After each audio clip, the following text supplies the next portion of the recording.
The last thing the men behind the curtain want is a conscious, informed public capable of critical thinking, which is why a continually fraudulent zeitgeist is output via religion, the mass media, and the educational system. They seek to keep you in a distracted, naive bubble, and they are doing a damn good job of it. In 2005, an arrangement between Canada, Mexico, and the United States was made.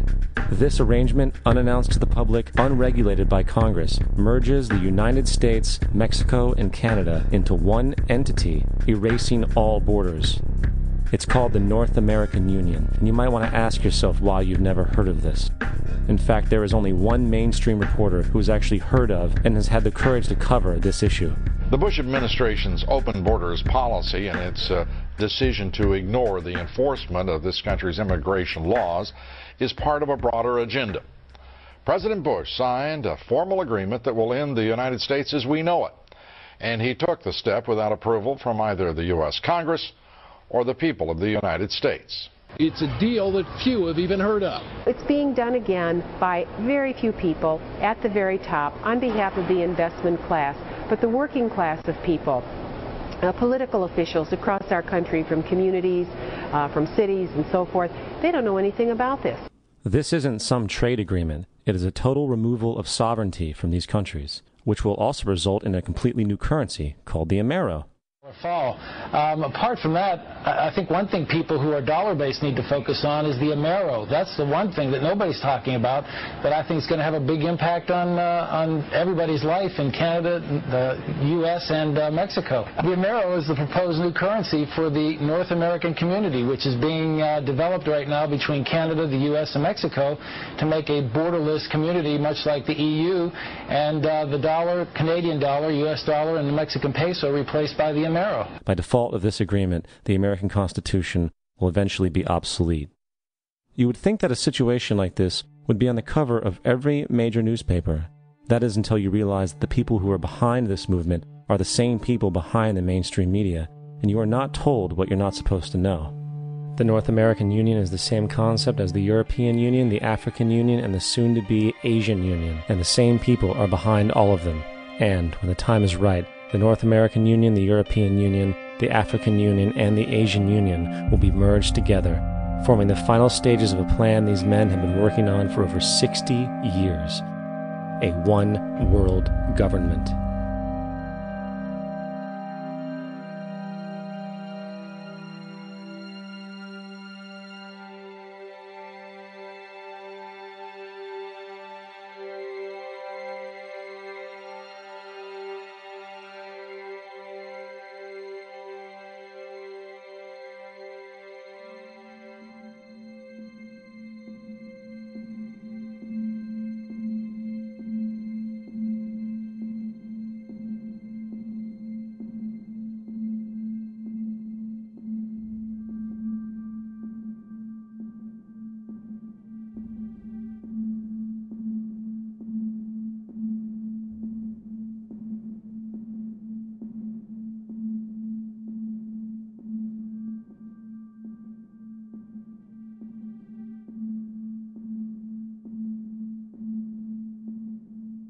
One bank, one army, one center of power. And if we have learned anything from history, it is that power corrupts, and absolute power corrupts absolutely. This is Aaron Russo, a filmmaker and former politician. To his left is Nicholas Rockefeller of the infamous Rockefeller banking and business dynasty. After maintaining a close friendship with Nicholas Rockefeller, Aaron eventually ended the relationship, appalled by what he had learned about the Rockefellers and their ambitions. I got a call one day from an attorney woman I knew, and she said, "Would you like to meet one of the Rockefellers?" I said, "Sure, I'd love to." And we became friends, and he began to divulge a lot of things to me. So he said to me one night, he said that there's going to be an event there, and out of that event, you're going to see we're going to go into Afghanistan, so we can run pipelines from the Caspian Sea. We're going to go into Iraq to take the oil and establish a base in the Middle East, and we're going to go into Venezuela and try and get rid of Chavez. And the first two they've accomplished. Chavez they didn't accomplish. And he said you're going to see guys going into caves looking for they're never going to find. You know, he was laughing about the fact that you have this war on terror. There's no real enemy. He's talking about how by having this war on terror, you can never win it because it's an eternal war. And so you can always keep taking people's liberties away. And I said, how are you going to convince people that this war is real? He said, but the media can convince everybody it's real. I mean, you know, it's just that you keep talking about things. You keep saying it over and over and over again, and eventually people believe it. You know, you created the Federal Reserve in 1913 through lies. You create 9/11, which is another lie.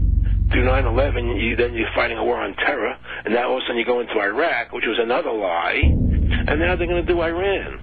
You know, and it's all one thing leading to another, leading to another, leading to another. Now, I would say, what are you doing this for? What's the point of this thing? You have all the money in the world you ever want. You have all the power. I said, you know, you're hurting people. It's not a good thing. And he would say, what do you care about the people for? Take care of yourself and you take care of your family. And then I said to him, what are the ultimate goals here? He said, the ultimate goal is to get everybody in this world chipped with the RFID chip and have all money be on those chips and everything on those chips. And if anybody wants to protest what we do or violate what we want, we just turn off their chip. That's right, microchipped. In 2005, Congress, under the pretense of immigration control and the so-called war on terrorism, passed the Real ID Act, under which it is projected by May 2008, you will be required to carry around a federal identification card, which includes on it a scannable barcode with your personal information. However, this barcode is only an intermediary step before the card is equipped with a Verichip RFID tracking module, which will use radio frequencies to track your every move on the planet. If this sounds foreign to you, please note that the RFID tracking chip is already in all new American passports. And the final step is the implanted chip, which many people have already been manipulated into accepting under different pretenses. We have a Florida family who are really pioneers in a brave new world. They have volunteered to be the first ever to have microchip identification devices implanted into their body. After 9/11, I was really concerned with the security of my family. I wouldn't mind having something planted permanently in my arm that would identify me. In the end, everybody will be locked into a monitored control grid where every single action you perform is documented. And if you get out of line, they can just turn off your chip, for at that point in time, every single aspect of society will revolve around interactions with the chips. This is the picture that is painted for the future if you open your eyes to see it. A centralized one-world economy where everyone's moves and everyone's transactions are tracked and monitored, all rights removed. The most incredible aspect of all. These totalitarian elements will not be forced upon the people. The people will demand them.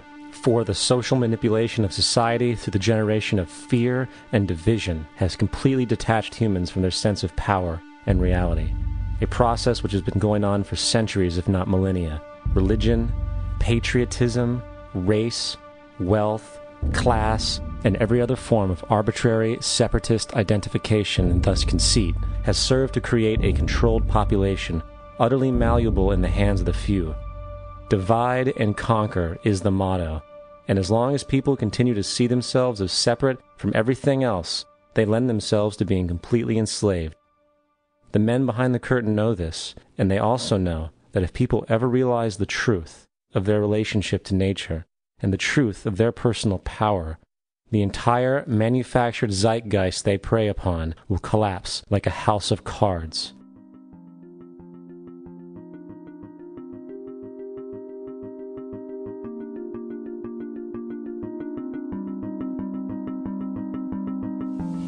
The whole system that we live in drills into us that we're powerless, that we're weak, that our society is evil, that it's crime-ridden, etc., and so forth. It's all a big, fat lie. We are powerful, beautiful, extraordinary. There is no reason why we cannot understand who we truly are, where we are going. There is no reason why the average individual cannot be fully empowered. We are incredibly powerful beings.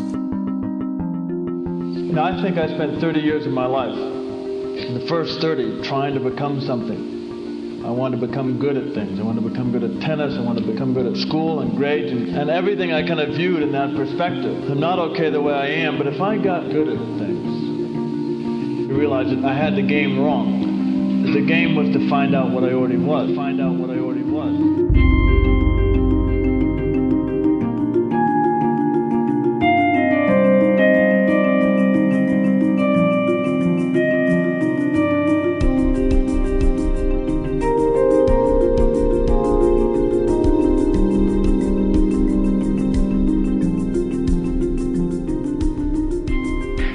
Culture, we've been trained for individual differences to stand out. So you look at each person, immediately it is brighter, dumber, older, younger, richer, poorer, and we make all these dimensional distinctions, put them in categories and treat them that way. And we get so that we only see others as separate from ourselves in the ways in which they're separate. And one of the dramatic characteristics of experience is being with another person and suddenly seeing the ways in which they are like you, not different from you, and experiencing the fact that which is essence in you and which is essence in me is indeed one. The understanding that there is no other. It is all one. And I wasn't born Richard Albert, I was just born as a human being, and then I learned this whole business of who I am and whether I'm good or bad or achieving or not. All that's learned along the way.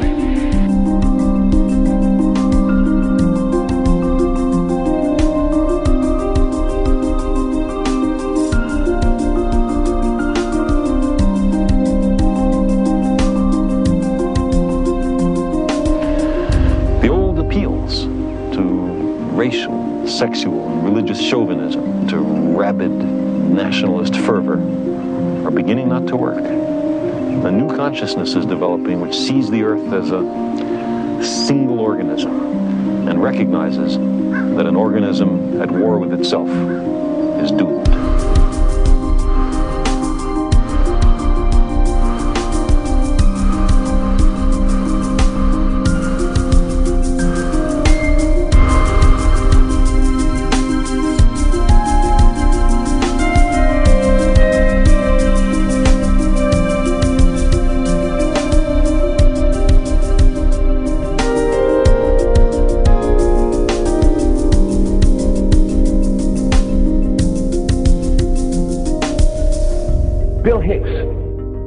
Finish his shows with this.